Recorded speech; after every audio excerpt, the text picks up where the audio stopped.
Ani basan kaka agamada fani bleu bleu. Ani basan kaka se agamada fani bleu bleu bleu. Ani basan kaka bo ni kwa agamada fani bleu. Ani basan kaka se agamada fani bleu bleu bleu. Adodo adodo adodo no vio adodo. Bleu, mio bleu, amada manhatomo. Adodo, adodo, adodo, novio adodo. Bleu, mio bleu, amada manhatomo.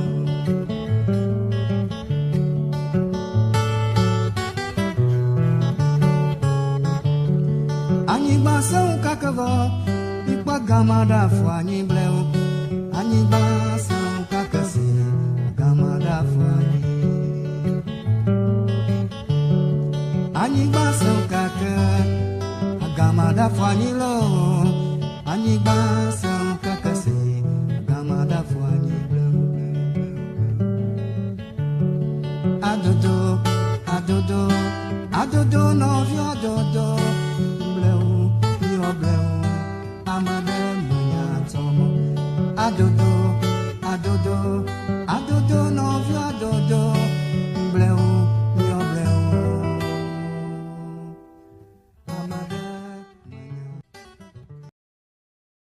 Jesus Christ died for me.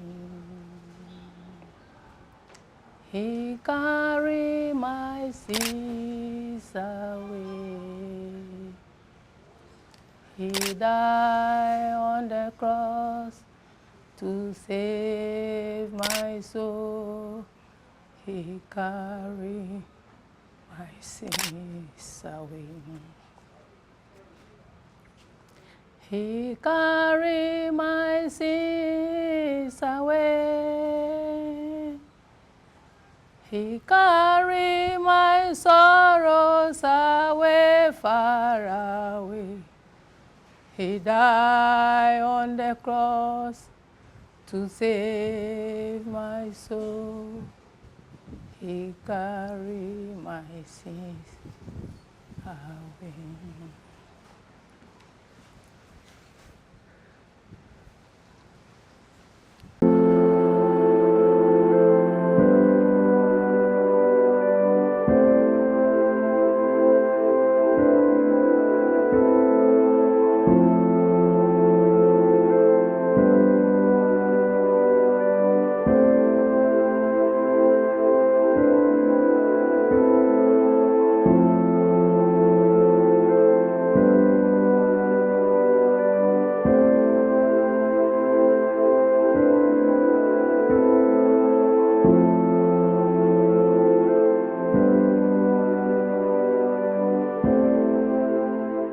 David Charles Quarshie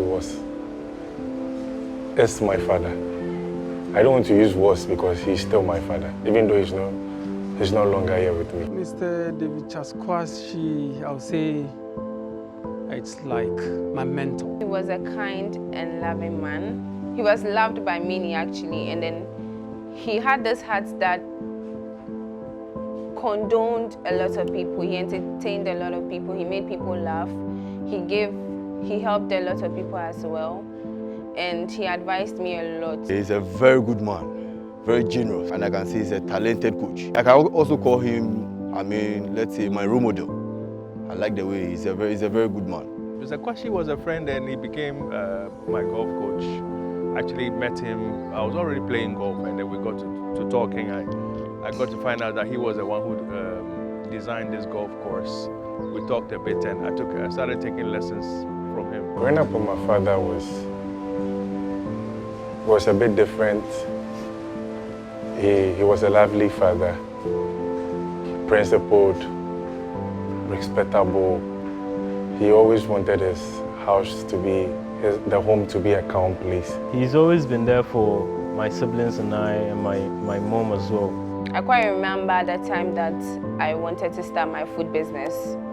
He said something that actually lifted my spirits to move and take an action on that, So what he said was, I told him that, Daddy, I really want to do this food business thing, but there's a lot of people in the market, and I think I'm not going to get the kind of audience or customers I need to continue with my business. And he told me that even though there are lots of people in the market, it depends on how well you cook your food and how nice it will taste. So that really gave me a lot of hope in my heart and a lot of happiness as well.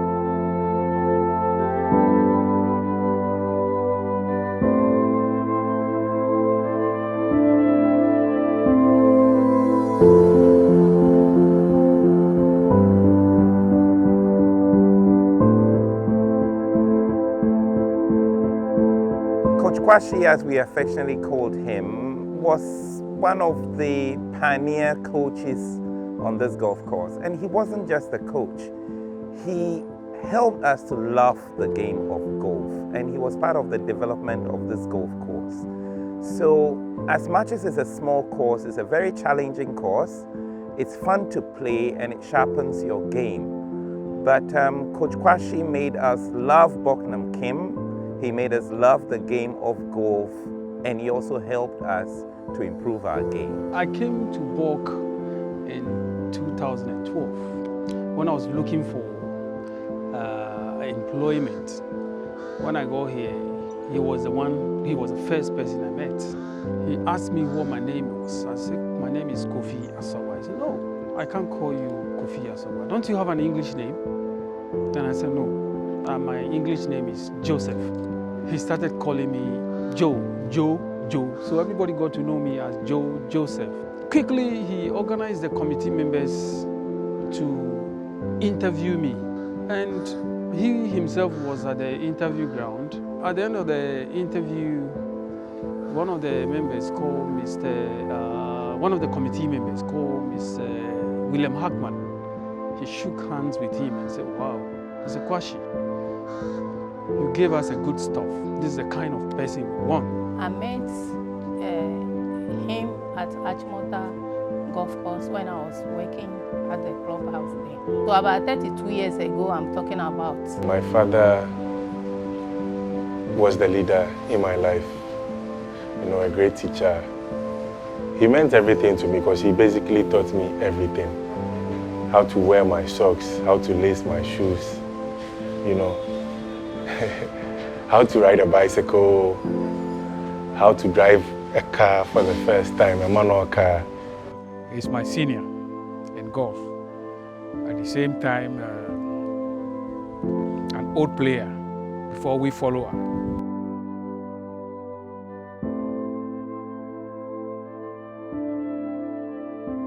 Yeah, the impact he had on my life was especially the seriousness of him to learn a trade and go to school and become a professional golfer. That's also prompted me to be a good golfer as well. He is the one who made me start playing golf. First, I had no interest in golf, but he was the one who, was advising me, I should try and train. The way he sees, the way I swing, I'm a very good guy, so I should try. So recently, I even won a competition, and he even congratulated me. The approach to teaching golf is the same as life. Golf is a game that reflects life. You could have a good shot and a bad bounce. You could have a bad shot and a good bounce. It just reflects life, teaches you honesty, teaches you to be a gentleman, teaches you to treat other people well. That was his philosophy to golf. He touched so many lives. I remember going to the golf course and watching him do his thing, watching him teach. It was lovely. It was just like he keeps reviving the energy of his students. He was a good reservoir of knowledge and history about Boknam Kim. So apart from the fact that he coached you, he also gave you a very good history of the club. He was a very amiable fellow and easy to get along with. Well, I'll say one thing. He spoke the golf language technically. He's one of the coaches, the few coaches in Ghana, I would say probably the only one who actually used proper language that made you understand what you were doing wrong or what you were doing right. You know, other coaches would just keep making you hit time and time again. But he will actually tell you, you moved this too fast, you did this too slowly, next time watch this leg. you know, keep the face open. He would use proper golf language to technically explain to you what you were doing wrong. And then when he was coaching you too, sometimes what he would do, when he realized that you were tired and you needed to take a break, he would just introduce a story and just start talking about, you know, days when he was playing, how he hits a certain shot, or when he was playing against a Nigerian pro and came out of the trees with a particular club, etc. You know, just to break the ice. Or he even tell you a joke in between the lesson, just to cool you down, and then you start playing again. You know, his impact on the golfing community cuts across from golfers to caddies and even to other coaches in Ghana. And his experience he brought into the game of golf was not only from Ghana. As you know, he had worked in a few African countries, and he brought all that experience to bear, and he will challenge the status quo and also to help everybody, including caddies, including management of different golf courses, to even improve on the game of golf and also the golfing experience. Sometimes some golfers come and meet some coaches. After some few lessons, they go and never return. But I've never seen that in Mr. Quarshie. All his students, they come and they never left. How he coached his golfers and all that, it's going to be a part of them. It's going to be a memory he has left behind, because he has impacted a lot of people positively with the way he used to teach golf.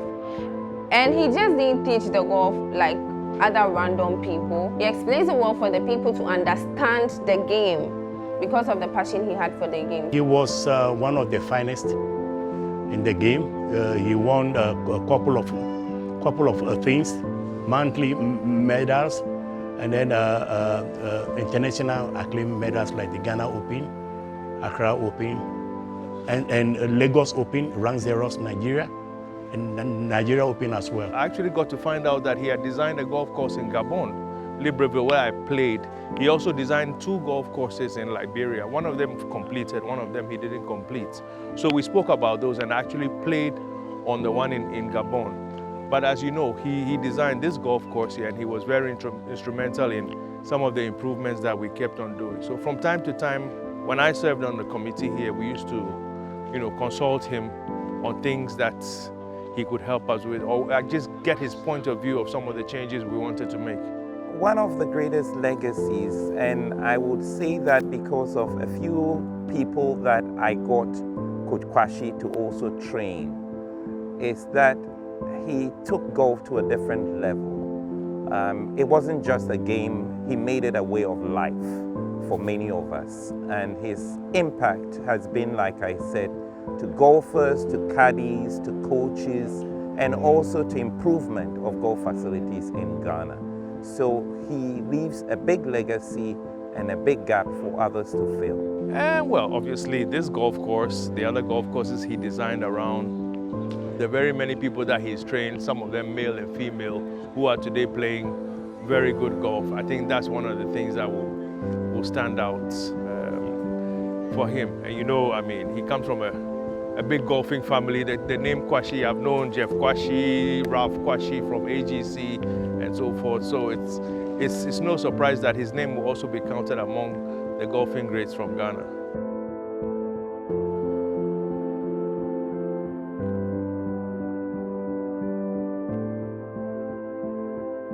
I remember the first time I cooked, I was 8 years old. And then the remarks my dad gave me compared to what my senior brother gave me was totally different.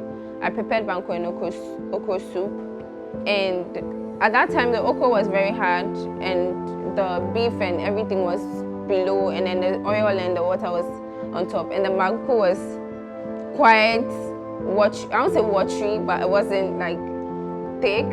My dad told me it was very nice, and that really motivated me to what I can do today, to who I am today. When he buys a drink, he has to buy one for me.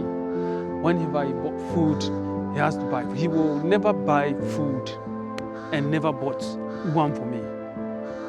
Even if I was on my way to the golf club, he has already organized food, 2 packs of food, one for him, one for me. I always remember him by his nicknames.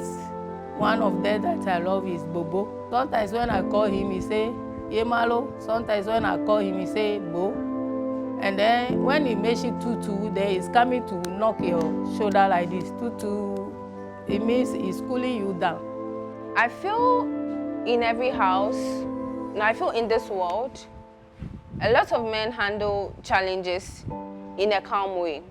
So compared to women, we feel like we have to voice out when we are going through a lot of things, or we share with other people. But with men, they feel like if I tell her this, she's going to see my weakness and then she's going to use it against me. Or let me just calm down, solve it myself, and then go through. So my dad was that kind of a person that even if he's going through something, he's like, God will make a way. Or whatever he's going through right now, he will get it solved by himself. He doesn't really voice out whatever he was going through. He's been through so many adversaries, but he faced them, you know. He believed problems are a part of life and they always come. And no matter what, you take it one at a time, you go through them. What I've missed most is his presence. When he's always home, he's always quiet. But even though he's quiet, you know he's there. Whenever we are going out, he tells us not to stay late. And whenever we come, especially I come late, he asks who is entering the house. And I'm always telling him I am the one. And when you enter, you have to go and greet him. Like, that's what he taught us. When you're going out, you have to go and tell him where you're going, this and that. And then when you're staying too long, he will call. He will always call, no matter what.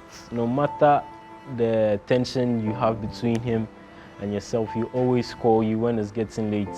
That what time are you coming home? What time will you get here? If you're coming, be safe. Everyone is worried, him especially.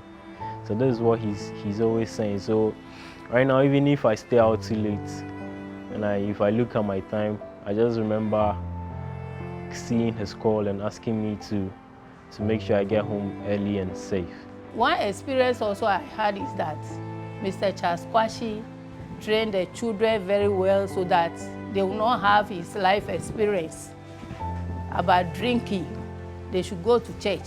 He used to tell me he didn't want anybody to come and like play with my mind and just use money to lure me and stuff. So financially he was there. When it comes to books too, through my dad, I loved reading a lot of books because his vocabs and everything made me want to learn more. One thing he taught me as well is to be a man, and a man doesn't cry. A man just faces the problems and deals with them head on. So that's what I'm doing right now. Even though I'm not showing emotions, I know what I'm going through. Well, I would like to say I wish I shared more moments with him on the golf course. At home, we had our moments. I was very close to him. Yeah, very, very close to him. Like, I knew most things about him. I would say maybe his brothers or his siblings didn't know. But I wish I had taken golf as a serious thing and I had learned from one of the best coaches in the country. So I think that's my only regret, not able to learn golf from him. I mean, my dad is no longer with us physically, but spiritually, he's still here. I mean, you sometimes feel his presence. The memories are still there, so it's not that he's gone totally, he's just gone physically. That's what I tell myself every day. So we live on, we know what he wanted us to do. So that's the path we'll keep on to, that's what we'll keep working on. I really love my dad so much, and then this was a heartbreaking news to all of us. Nobody was really expecting it to be this way, but there's a saying that in everything we should give thanks to God, so we are grateful because he was going through a lot of pains. It wasn't easy, like nobody was relaxed. We were all trying to, go up and down, make sure he had everything that they needed to make him okay. And then we were seeking for grace from God as well, that whatever was the problem was just to draw us closer to him, to give him strength to recover. But it didn't turn out like how we wanted, but how God wanted. So we are grateful. Even though it's heartbreaking and it's something that's going to be forever, we are really grateful for how things stand. And he's forever going to be in our hearts. I do think about him every day and I can't stop thinking about him. I break down when I'm alone, I cry. Do I know he can come back? I mean, it's something I can't eliminate as well, because he's been a part of me since I was a baby. I love him so much, and he'll forever be a part of me till I'm no more. My mom is also very strong. So my mom is also fighting, trying to stay strong for us as well, because it's never easy to lose someone you love. So my mom is doing her best to stay strong, even though sometimes you wake up, you hear her cry. She's doing her best to stay strong for my siblings and I. I'm really grateful because she's been a huge part of me, like a huge part of my life. So I'm really grateful. And if we are to go back in time or come back into this world again, I'm going to choose him 1,000 times to be my father. Well, the family, my listening to them, condolences to them first, and at the same time, God will bless them. And then we need to have the same Quarshie or the whole pro from the family again. To Coach Quarshie's family, I hope you realize that you have given Ghana Golf a gift, and his legacy will continue, because I know he worked with my father, he worked with me. Before he passed away, I know he saw my son. So to the family, I know you've given Ghana Golf a gift that will transcend many generations. So thank you for the gift of golf. Thank you for the work he did at Bucknam Kim, at Achimota. Thank you to the family. We appreciate what you've given to us. The only thing a few of my colleagues have to say is that it's unfortunate that his boys are not playing golf. We know there are a few other family members who play golf, but it's unfortunate his boys are not playing golf. But yes, to the family we say thank you. Your dad was a big contributor to the game in this country and to the inspiration of many others who are yet to take up the game of golf. So thank you. You had a great dad. To the extended family, just like how he told them stories when they were all growing up on his journeys and some of the things he experienced.